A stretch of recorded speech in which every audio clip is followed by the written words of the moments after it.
Hello વિદ્યાર્થી મિત્રો, કેમ છો? મજામાં ને? હું ગુસૈયા સાતરમગર from MD college of education. આજે આપણે ધોરણ 12ના વિષય નામાના મૂળ તત્વો ભાગ 2ના એક ટોપિક પ્રેફરન્સ શેરના પ્રકારો વિશે અભ્યાસ કરીશું. પ્રેફરન્સ શેરના પ્રકારો સમજતા પહેલાં આપણે એ સમજી લઈએ કે પ્રેફરન્સ શેર એટલે શું.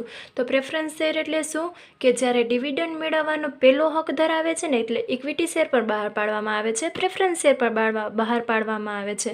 પણ પહેલો હક ડિવિડન્ડનો કેના ઉપર? તો કે પહેલો હક જેને મળે છે ને એને પ્રેફરન્સ શેર કહેવાય છે. અને બીજું છે વિસર્જન વખતે.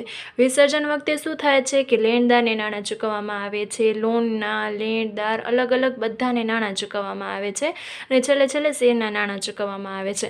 તો ઇક્વિટી શેરને જે નાણાં ચૂકવીએ ને એના પહેલાં જે શેર ઉપર નાણાં ચૂકવાય છે તેને શું કહેવાય છે? પ્રેફરન્સ શેર કહેવામાં આવે છે.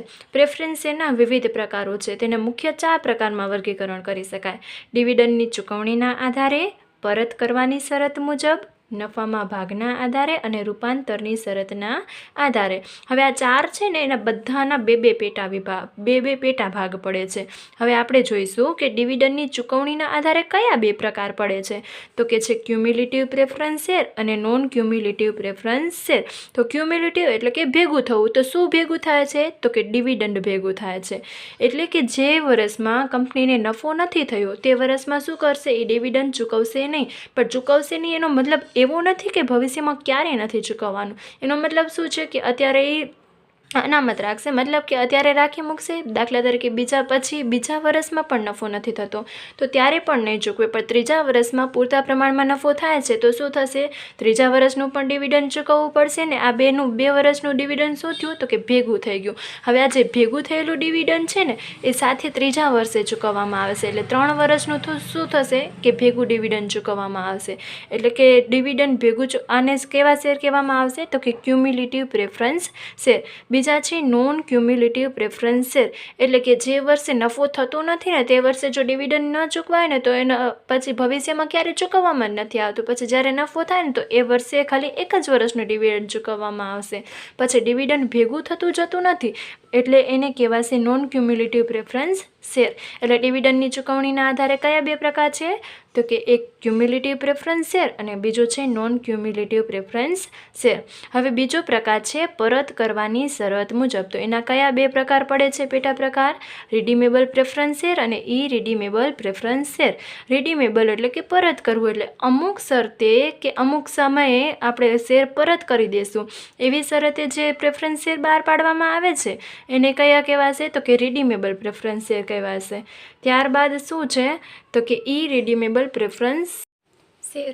ઇરિડીમેબલ પ્રેફરન્સ શેરમાં શું હોય છે કે એ ભવિષ્યમાં એટલે કે કંપનીની હયાતી દરમિયાન એને પરત કરવાના હોતા જ નથી, પણ ક્યારે પરત કરવામાં આવે છે?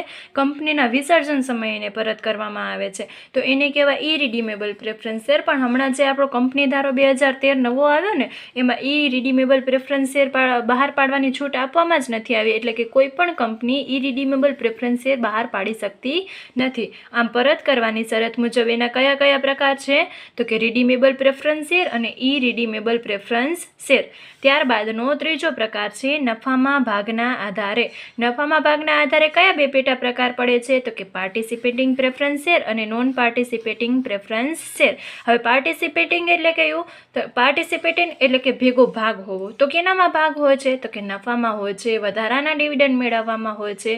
હવે નક્કી કરેલા ધોરણે શું હોય છે કે કંપનીના જે શેર હોલ્ડર હોય છે ને એને પોતાનો ડિવિડન્ડ ચૂકવી દેવામાં આવે છે.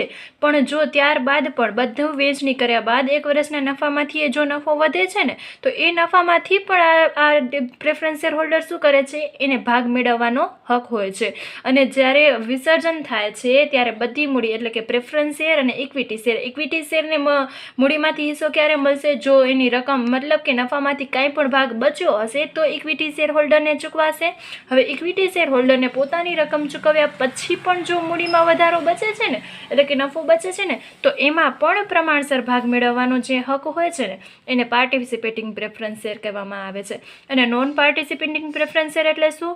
એને ફક્ત નક્કી કરેલા ધોરણમાં જે ડિવિડન્ડ ચૂકવાનું હોય ને એ જ ચૂકવવામાં આવે છે. એને વધારાના નફામાં કે મૂડીમાં કોઈ પણ પ્રકારનો હિસ્સો મળતો નથી. તો આ હતા નફાના આધારે બે પ્રકારો, પાર્ટિસિપેટિંગ પ્રેફરન્સ શેર અને નોન પાર્ટિસિપેટિંગ પ્રેફરન્સ શેર. ત્યારબાદ ચોથો પ્રકાર છે રૂપાંતરની શરતના આધારે. તો રૂપાંતરની શરતના આધારે એક કન્વર્ટિબલ અને બીજું છે નોન કન્વર્ટિબલ. કન્વર્ટ થાય છે પણ કેનામાં થાય છે? તો કે પ્રેફરન્સ શેરમાંથી ઇક્વિટી શેરમાં કન્વર્ટ થાય છે. હવે આ કન્વર્ટ થાય છે ને તો બે પ્રકારે થાય. એક તો સંપૂર્ણ કન્વર્ટ થાય, અને અમુક થોડોક ભાગ કન્વર્ટ થાય ને એને અંશતઃ રૂપાંતર કહેવાય. હવે જ્યારે પૂરેપૂરા રૂપાંતર હોય એને શું કહેવાશે? સંપૂર્ણ રૂપાંતર પાત્ર, અને અંશતઃ હોય એને અંશતઃ રૂપાંતર પાત્ર શેર. એટલે કે પ્રેફરન્સ શેરમાંથી અમુક દિવસો કે અમુક આપણી સમય મર્યાદામાં અમુક શરતે એ શું થશે? પ્રેફરન્સ શેરમાં રૂપાંતર થશે. તો એને કહેવાય કન્વર્ટિબલ પ્રેફરન્સ શેર. અને બીજા છે નોન કન્વર્ટિબલ પ્રેફરન્સ શેર. આવા શેરનું રૂપાંતર કોઈ પણ ઇક્વિટી શેરમાં કરી શકાતું નથી. તો આ હતા રૂપાંતરની શરતના આધારે કન્વર્ટિબલ પ્રેફરન્સ શેર અને નોન કન્વર્ટિબલ પ્રેફરન્સ શેર. તો આપણે પ્રેફરન્સ શેરના 4 પ્રકારો અને તેના દરેકના બે પેટા પ્રકારો વિશે અભ્યાસ કર્યો. આશા છે કે તમને બધાને ખૂબ સારી રીતે સમજાયું હશે. Thank you. ફરી મળીશું.